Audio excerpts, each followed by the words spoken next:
Breaking news వినుకొండలో YCP నేత Rashid హత్యపై Jagan strong reaction ఇచ్చారు. అధికారం శాశ్వతం కాదని, హింసాత్మక విధానాలు వీడాలని చంద్రబాబును గట్టిగా హెచ్చరిస్తున్నారు. జగన్ తమ పార్టీని అణగదొక్కాలని కోణంలో దారుణాలు చేస్తున్నారంటూ జగన్ ఆరోపించారు. కొత్త ప్రభుత్వం వచ్చిన నెలన్నర రోజుల్లోనే ఏపీ అంటే హత్యలు, అత్యాచారాలు, రాజకీయ కక్షలతో చేస్తున్న దాడులు, విధ్వంసాలకు చిరునామాగా మారిపోయిందంటూ జగన్ ఆరోపించారు. రాష్ట్రంలో జరిగిన హింసాత్మక ఘటనలపై కేంద్ర ప్రభుత్వ ఏజెన్సీలతో విచారణ జరపాలంటున్నారు. రాష్ట్రంలో పరిణామాలపై దృష్టి పెట్టాలని ప్రధాని మోదీకి, హోంమంత్రి అమిత్ షాకు జగన్ విజ్ఞప్తి చేశారు. వైసీపీ కార్యకర్తలు ఎవరూ అధైర్యపడొద్దని, అన్ని రకాలుగా అండగా ఉంటామని భరోసా ఇస్తున్నారంటూ జగన్ చెప్పుకొచ్చారు. వినుకొండలో టీడీపీ కార్యకర్తల చేతిలో హత్యకు గురైన రషీద్ కుటుంబానికి తన ప్రగాఢ సానుభూతిని తెలియజేస్తున్నారంటూ జగన్ ఓ స్టేట్మెంట్ ఇచ్చారు. రాష్ట్రంలో రాక్షస పాలన కొనసాగుతోందని, లా అండ్ ఆర్డర్ ఎక్కడా కనిపించడం లేదంటూ ఆరోపించారు. నడి రోడ్డుపై జరిగిన ఈ దారుణకాండ ప్రభుత్వానికి సిగ్గుచేటన్నారు.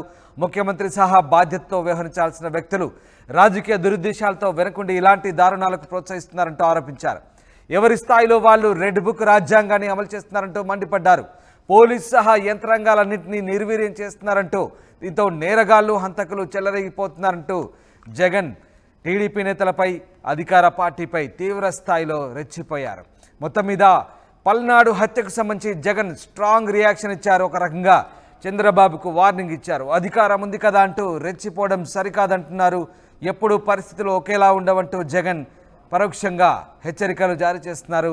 రాష్ట్రంలో రాక్షస పాలన కొనసాగుతుందని, లా అండ్ ఆర్డర్ ఎక్కడా కనిపించలేదంటూ ఆయన ఆరోపిస్తున్న పరిస్థితి. వినుకొండలో టీడీపీ కార్యకర్తల చేతిలో హత్యకు గురైన రషీద్ కుటుంబానికి ప్రగాఢ సానుభూతిని తెలియజేస్తున్నట్టు జగన్ ఓ స్టేట్మెంట్ రిలీజ్ చేశారు. మా సీనియర్ కొలీగ్ కృష్ణమోహన్ జాయిన్ అవుతున్నారు. కృష్ణమోహన్, ఒక్కసారిగా పల్నాడులో వైసీపీ కార్యకర్త హత్య నేపథ్యంలో జగన్మోహన్ రెడ్డి చాలా సీరియస్గా రియాక్షన్ అయినట్టుగా తెలుస్తుంది. దీనికి సంబంధించిన అప్డేట్స్ ఏంటి? జగన్ తన స్టేట్మెంట్లో ఏ మాటలు చెప్పారు? రామ్దాస్, మొత్తం మీద అయితే ఈరోజు ఏపీ ప్రభుత్వం, చంద్రబాబు ఈరోజు శాంతి భద్రత మీద కూడా తన 5వ వైట్ పేపర్ని రిలీజ్ చేసే పరిస్థితి ఉంటుంది. ఈ లోపల 3 గంటలకి ఆయన తన వైట్ పేపర్ శాంతి భద్రతలో గతంలో ఏ విధంగా క్షీణించాయని చెప్పే ప్రయత్నం అయితే చేయబోతున్న నేపథ్యంలో ఈరోజు వైఎస్ జగన్మోహన్ రెడ్డి తన ట్వీట్ ద్వారా ఒక ఆసక్తికరమైన ఇష్యూని అయితే తెర మీదకి తీసుకుని వచ్చారు. గతంలో నిన్న రాత్రి పల్నాడు జిల్లాలో జరిగిన హత్య ఏదైతే ఉందో, వైసీపీ క్యాడర్కు సంబంధించిన నాయకుడికి దారుణ హత్యకి సంబంధించి వ్యవహారం మీద చాలా సీరియస్గా రియాక్ట్ అయ్యాడు. ఆ నేపథ్యంలోనే ఆయన బెంగళూరు నుంచి ఈరోజు మధ్యాహ్నం విజయవాడకి చేరుకుంటారనే సమాచారం ఉంది. అందుబాటులో ఉన్న నేతలతో కూడా మీటింగ్ పెట్టే పరిస్థితి కనపడుతుంది. బహుశా వెనుకొండకు ఈరోజు సాయంత్రం కానీ రేపు కానీ వెళ్తారనే ఒక సమాచారం కూడా అందుతున్న నేపథ్యంలో వైఎస్ జగన్మోహన్ రెడ్డి చేసిన ట్వీట్ ఈరోజు చాలా ఆసక్తి. రైట్, కృష్ణమోహన్ ఒక్కసారి అలాగే ఉండండి. మరొక బ్రేకింగ్ అంతోంది. మధ్యాహ్నం 3 గంటలకి బెంగళూరు నుంచి తాడేపల్లికి వైఎస్ జగన్ రాబోతున్నారు. అందుబాటులో ఉన్న నేతలతో వినుకొండ హత్యపై జగన్ భేటీ కాబోతున్నట్టుగా తెలుస్తోంది. ఈ రోజు కానీ రేపు కానీ జగన్ వినుకొండ పర్యటనకు వెళ్ళబోతున్నట్టుగా తెలుస్తుంది. ఎస్ కృష్ణమోహన్, ముఖ్యంగా వినుకొండ హత్యకు సంబంధించి ఇది రాజకీయ హత్యగా భావిస్తున్న వైసీపీ అధినేత జగన్మోహన్ రెడ్డి దీనిపై చాలా సీరియస్గా దృష్టి సారించినట్టుగా తెలుస్తోంది. పూర్తిగా రెడ్ బుక్ రాజ్యాంగాన్ని రాష్ట్రంలో అమలు చేస్తున్నారంటూ జగన్ ఆరోపిస్తున్న పరిస్థితి. ఈ నేపథ్యంలో ఆయన పార్టీ నేతలతో ఇవాళ సమావేశం కాబోతున్నట్టుగా తెలుస్తోంది. దీనికి సంబంధించిన సమాచారం ఏంటి? ఎస్ రామ్దాస్, ఇందాక నుంచి మనం అనుకున్నట్టు కదా, మధ్యాహ్నం 3 గంటలకి తాడేపల్లికి బెంగళూరు నుంచి వైఎస్ జగన్మోహన్ రెడ్డి చేరుకోబోతున్నారు. ఎందుకంటే నిన్న వినుకొండలో జరిగిన ఈ దారుణ హత్య వ్యవహారం వైసీపీ కొంత సీరియస్గానే దృష్టి సారించినట్టుగా కనపడుతుంది. 4 రోజుల పాటు వైసీపీ నేతల మీద జరిగిన దాడుల అంశంలో వాళ్ళు కొంత చూసినట్టు పోయినప్పటికీ కూడా నిన్న జరిగిన నడి రోడ్డు మీద జరిగిన దారుణ హత్య వ్యవహారంలో మాత్రం కొంత సీరియస్గానే వైఎస్ జగన్ మాజీ ముఖ్యమంత్రి దృష్టి సారించారని చెప్పాలి. ఈ నేపథ్యంలోనే ఆయన ఒక ట్వీట్ని కూడా రిలీజ్ చేసిన పరిస్థితి. రాష్ట్రంలో రాక్షస పాలన కొనసాగుతుంది, లా అండ్ ఆర్డర్ అనేది ఎక్కడ కనిపించడం లేదు, ప్రజల మాన ప్రాణాలకు రక్షణ లేకుండా పోయింది, వైఎస్ఆర్పీని అనగదొక్కాలన్న కోణంలో ఈ దాడులకు పాల్పడుతున్నారు. కొత్త ప్రభుత్వం వచ్చి 4.5 రోజుల ఆంధ్రప్రదేశ్లో అంటే హత్యలు, అత్యాచారాలు, రాజకీయ కక్షలతో చేస్తున్న దాడులు, విధ్వంసాలకు చిరునామాగా మారిపోయింది.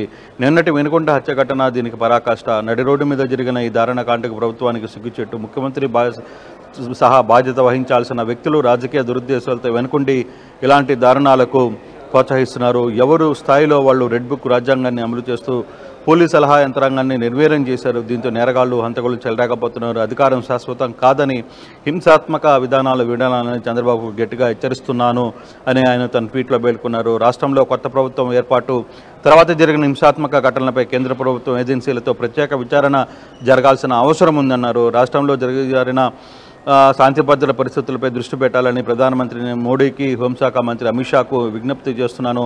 వైఎస్ఆర్సీపీ కార్యకర్తలు ఎవరు అధైర్యపడవద్దని, అన్ని రకాలుగా అండగా ఉంటానని భరోసా ఇస్తున్నాను. వినుకొండలో టీడీపీ కార్యకర్తల చేతుల్లో హత్యకు గురైన రషీద్ కుటుంబానికి నా ప్రగాఢ సంతాపాన్ని తెలియజేస్తున్నాను. అంటే ఒకవైపు ఈరోజు శాంతి భద్రతలకు సంబంధించిన వ్యవహారం మీద వైట్ పేపర్ని ప్రభుత్వం అధికారికంగా రిలీజ్ చేస్తున్న నేపథ్యంలో నిన్న రాత్రి వినుకొండలో ఈ హత్య జరగడం కావచ్చు. మరోవైపు ఈరోజు ఉదయాన్నే జగన్ హుటాహుటిన బెంగళూరు నుంచి బయలుదేరి ఇక్కడికి వస్తున్న పరిస్థితి కావచ్చు. అందుబాటులో ఉన్న లీడర్లతో ఆయన మాట్లాడాలనుకోవడం, తర్వాత దీనికి సంబంధించి వెనుకొండకి వెళ్ళాలి, అది ఈరోజు వెళ్తారా రేపు వెళ్తారా అని ఒక ఖచ్చితమైన సమాచారం అయితే లేదు.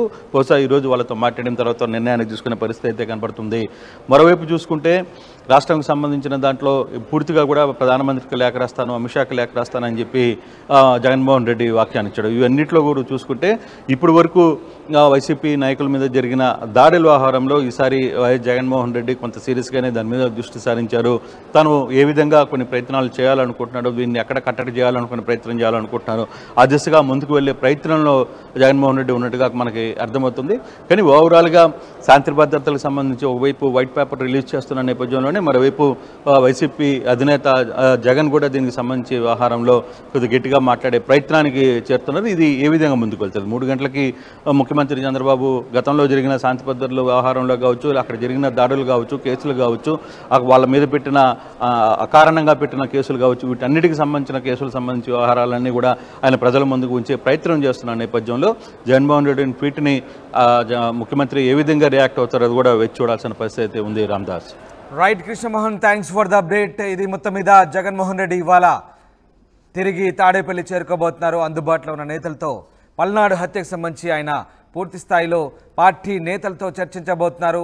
ఆయన పల్నాడు పర్యటనకు కూడా వెళ్లే అవకాశాలు కనిపిస్తూ ఉన్నాయి. మొత్తం మీద జగన్మోహన్ రెడ్డి ఈ హత్యకు సంబంధించి చాలా సీరియస్గా స్పందించినట్టుగా తెలుస్తోంది. ఏపీ అంటే హత్యలు, అత్యాచారాలు, రాజకీయ కక్షలతో చేస్తున్న దాడులు, విధ్వంసాలకు చిరునామాగా మారిపోయిందంటూ జగన్ ఆవేదన వ్యక్తం చేస్తున్న పరిస్థితి. కేంద్ర ప్రభుత్వ ఏజెన్సీలతో దర్యాప్తు జరపాలంటూ ఆయన ప్రధాని అమిత్ షాకు విజ్ఞప్తి చేశారు.